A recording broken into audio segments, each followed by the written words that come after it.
이야기가 있는 라디오. 안녕하세요, 아르테입니다. 오늘은 새로워진다는 것에 대해 이야기를 나눌까 합니다. 독수리는 몇 년쯤 살까요? 독수리는 70년 정도 산다고 합니다. 독수리가 40살쯤 되면 부리도 무뎌지고 발톱도 길어 구부러지고 깃털도 덥숙해져서 더 이상 날 수 없게 된다고 합니다. 그래서 바위에 올라가 무뎌진 부리를 바위에 찍어 빼버리고 시간이 지나 새 부리가 나면 그 부리로 발톱을 뽑고 덥수룩한 깃털도 하나하나 뽑아버린답니다. 그 과정이 얼마나 아플까요? 하지만 그렇게 하지 않으면 날지도 못하고 먹지도 못하고 굶어 죽으니까 살기 위해 아픔을 감수하고 그렇게 새로워진다고 합니다. 우리는 살기 위해 어떤 것을 빼고 뽑으며 살고 있는지를 생각해 봅니다. 유한한 이 땅에서의 삶이 전부라고 생각한다면 눈에 보이는 것을 위해 더 열심히 살아야겠지만 우리에게는 영원한 세상이 기다리고 있습니다.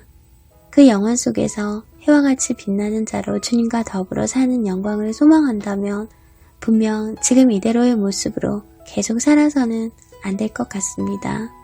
그래서 말씀을 보고 기도하고 회개하면서 어제와 다른 오늘을 살기 위해 주님 앞에 우리는 또 몸부림을 합니다.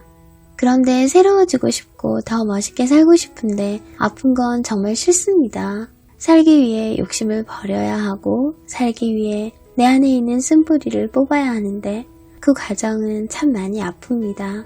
그래서 묻어둔 채 숨겨둔 채 살아가기도 합니다. 내 안에 자리 잡고 있는 나를 새롭게 하지 못하게 하는 숨어있는 낡은 옛 것들을 들추기가 두렵고 인정하기 싫기도 합니다. 보이지 않는 저 깊은 곳에 숨겨두고 그 존재조차도 떠올리고 싶지 않은 것들도 있습니다. 주님 앞에 숨겨둔 죄는 없으신가요? 여전히 해결하지 못한 채 방치해둔 깊은 곳에 박혀있는 쓴뿌리는 없으신가요? 특별한 굴곡이 없다면 우리는 독수리가 사는 만큼은 살고 그 이상도 살아내겠지요. 그렇다면 독수리의 지혜를 배워야 하지 않을까요? 아프더라도 살기 위해 뽑아내는 지혜, 그런 생존 본능이 매일의 삶 가운데 있어야 하지 않을까요? 누구든지 그리스도 안에 있으면 새로운 피조물이라 이전 것은 지나갔으니 보라 새 것이 되었도다. 버리고 싶어도 비워내고 싶어도 내 힘으로는 할 수 없는 것이 또 우리입니다. 스스로는 새롭게 될 수 없습니다. 나를 새롭게 하시는 그리스도 안에서 주님과 연합할 때 새로워질 수 있습니다.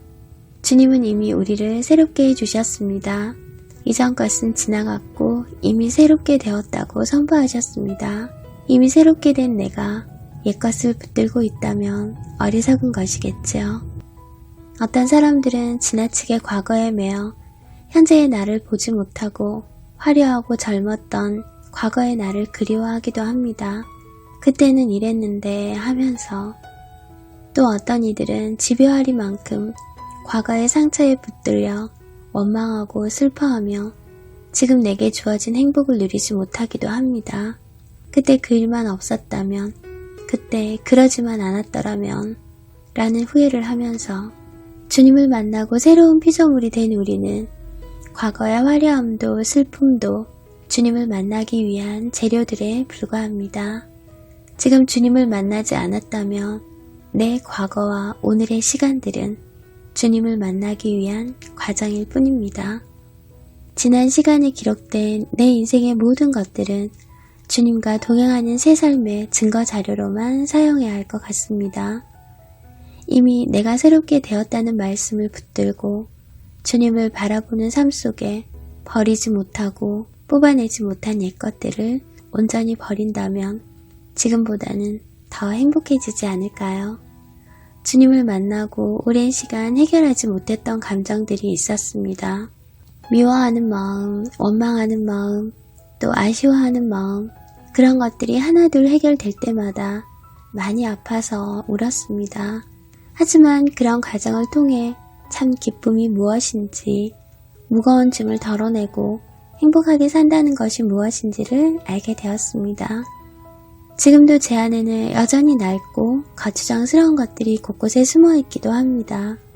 주님을 바라보지 못하는 만큼, 주님만 의지하고 주님만 기뻐하지 못하는 만큼의 공간이 여전히 있습니다. 온전히 주님을 바라보고 주님만이 내 모든 것 되시고 주님으로만 기뻐하는 매일의 삶이 되어 아프더라도 들추어내고 뽑아버리고 성령님의 도우심으로 새롭게 주님 안에서 비상하는 한 해를 보내고 싶습니다. 이제부터 지금 이 순간부터 함께 새로워지기를 기도합니다. 나를 우쭐하게 했던 과거의 화려함도 별것 아니었고 나를 힘들게 했던 지난날의 설이 가득했던 순간도 이제는 감사의 제목이 되어 매일 순간을 주님으로 기뻐하는 행복을 누리기를 바라고 소망합니다. 2022년은 우리 모두 새로워지는 한 해가 되기를 기도합니다.